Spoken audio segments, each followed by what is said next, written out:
بسم اللہ الرحمن الرحیم الحمد للہ رب العالمین والعاقبۃ للمتقین والصلاة والسلام علی خیر خلقہ محمد وآلہ واصحابہ اجمعین۔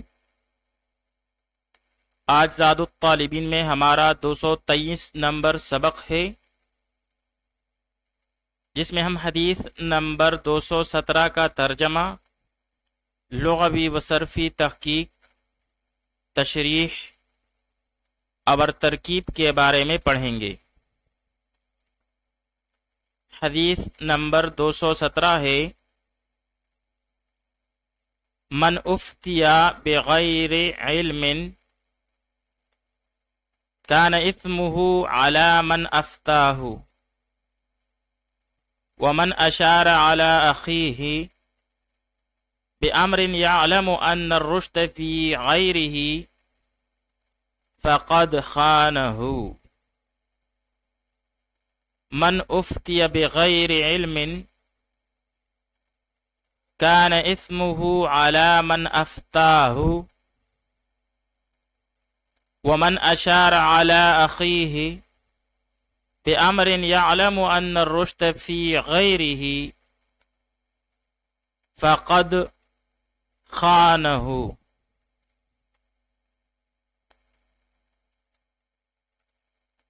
من افتی بغیر علم،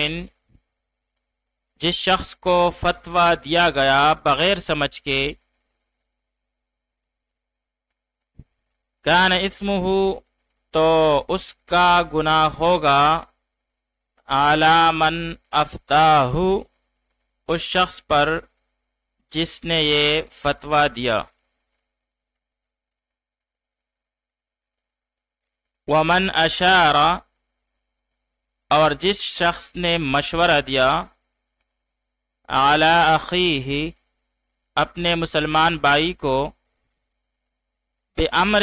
ایسے کام کا، یعلم، کہ وہ جانتا تھا، ان الرشد فی غیرہ، کہ بلائی اس کے علاوہ میں ہے، فقد، پس تحقیق، خانہ، اس نے اس کے ساتھ خیانت کیا۔ من افتی بغیر علم، جس شخص کو فتویٰ دیا گیا بغیر سمجھ کے، کان اسمہ علی من افتاہ، تو اس کا گناہ اس شخص پر ہوگا جس نے فتویٰ دیا، ومن اشار علی اخیہ، اور جس شخص نے اپنے مسلمان بھائی کو مشورہ دیا، بامر، ایسے کام کا، یعلم ان الرشد فی غیرہ، کہ وہ جانتا تھا کہ بلائی اس کے علاوہ میں ہے، فقد خانہ، پس تحقیق اس نے اس کے ساتھ خیانت کی۔ اب یہاں پر افتیا صیغہ واحد مذکر غائب، پہلے ماضی مجہول، اسباب افعال،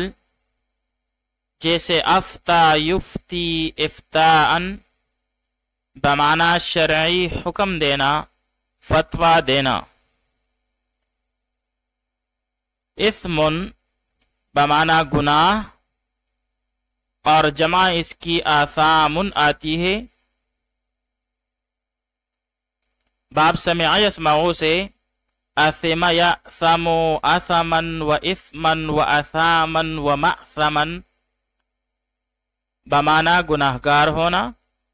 جرم کرنا۔ اشارہ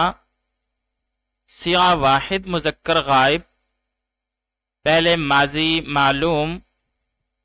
اسباب افعال، جیسے اشار یشیر اشارتن، بمعنی اشارہ کرنا، مشورہ دینا، نصیحت کرنا۔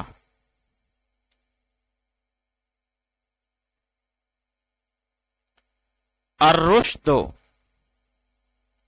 بمعنی ہدایت، بلائی، باب نصر ینصرو سے،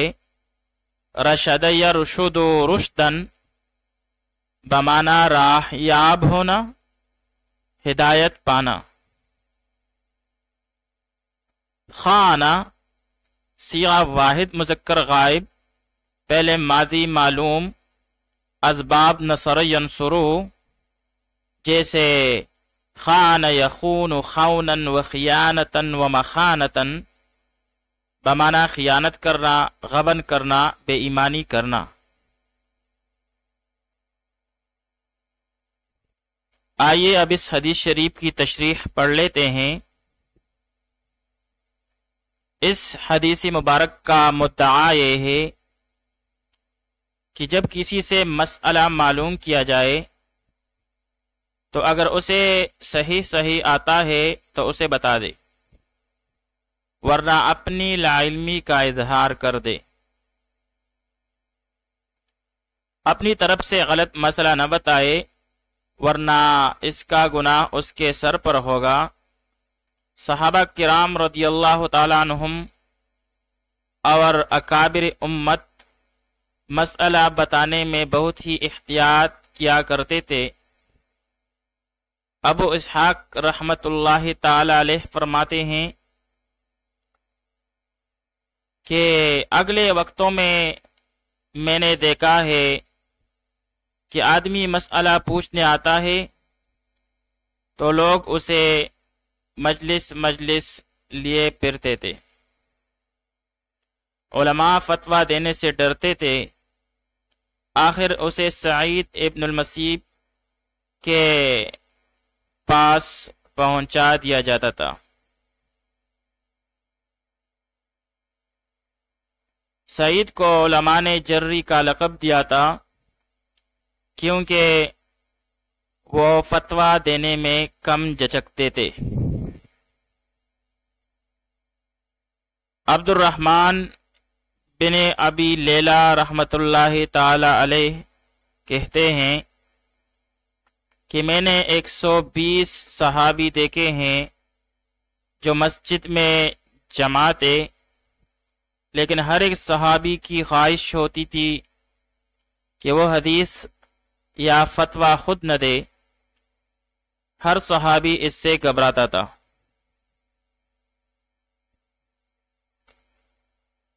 پھر آگے فرمایا من اشار علی اخیہ، یعنی جو شخص کسی سے رائے معلوم کرے تو اس کو وہ رائے دے جو اس وقت اور اس حالت میں اپنے لیے پسند کرتا ہو۔ نبی کریم صلی اللہ علیہ وآلہ وسلم کا ارشاد ہے کہ تم میں سے کوئی مومن نہیں ہو سکتا جب تک اپنے بھائی کے لیے وہ پسند نہ کرے جو اپنے لیے پسند کرتا ہے۔ اگر وہ جان کر غلط مشورہ دیتا ہے تو اس نے اپنے بھائی سے خیانت کی۔ آئیے اب اس حدیث شریف کی ترکیب پڑھ لیتے ہیں۔ من افتی بغیر علم کان اثمہ علی من افتاہ، من جازمہ متضمن معنی شرط کے لیے، افتیا فعل مجہول اور اس میں ہوا ضمیر مستتر جائز الاستتار، اس کا نائب الفاعل۔ پھر آگے جا کر بغیر علم، اس میں با جارہ غیر مضاف اور علم مضاف الیہ، پھر مضاف الیہ مل کر مرکب اضافی ہو کر یہ مجرور ہوا با جارہ کے لیے، پھر با جارہ اور مجرور مل کر یہ متعلق ہوا افتیا فعل کے ساتھ، پھر فعل اپنے نائب الفاعل اور متعلق کے ساتھ مل کر جملہ فعلیہ خبریہ ہو کر شرط، اور آگے جا کر کان اسمہ علی من افتاہ، اس کے لیے جزا ہے۔ کانا تامہ جو کہ فعل ہے، اسمہ اسم مضاف اور ہو ضمیری مجرور متصل مجرور محلن ہو کے مضاف الیہ، پھر مضاف الیہ مل کر مرکب اضافی ہو کر فاعل ہوا کانا تامہ کے لیے۔ آگے جا کر اعلی جارہ من موصولہ افتاہو، اس میں افتا فعل ہے جو کہ واحد مذکر غائب کا سیاح ہے، لہذا اس میں ہوا ضمیر مستتر جائز الاستتار نکالیں گے جو اس کے لیے فاعل بنے گا، اور اس کے آخر میں ہو جو کہ ضمیر ہے، ضمیری منصوب متصل محلاً منصوب ہو کے یہ مفعول بھی ہے۔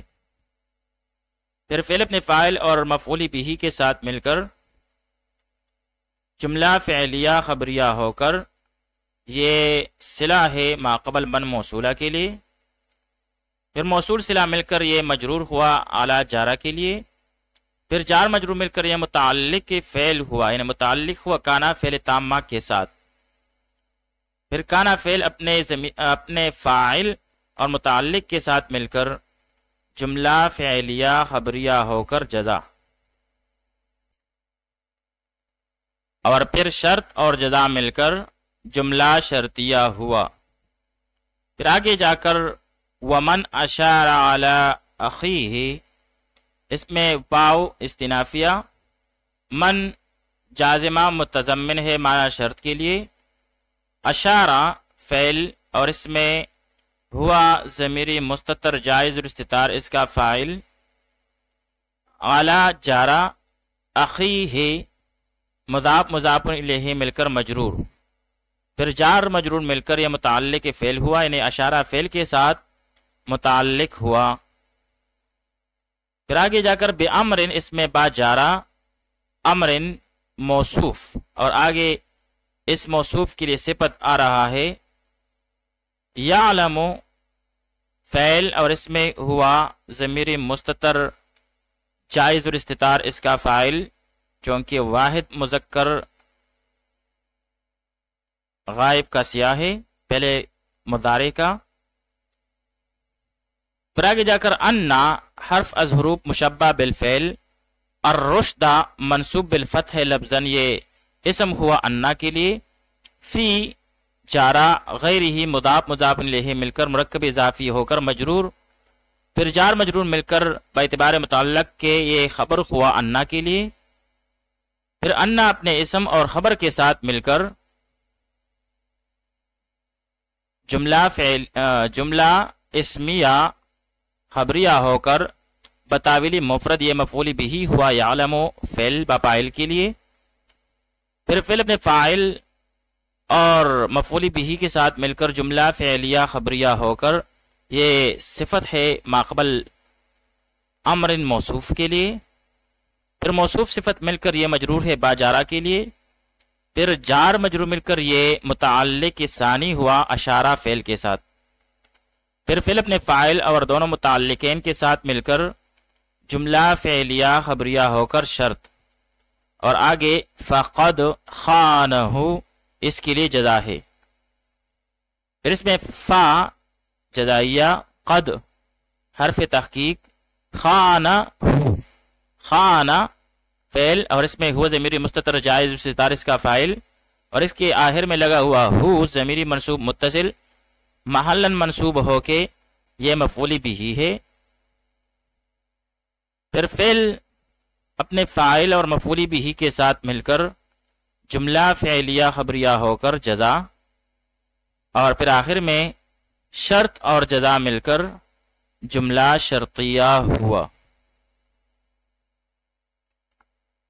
وصلی اللہ تعالی علی خیر خلقہ محمد وعلی آلہ واصحابہ اجمعین۔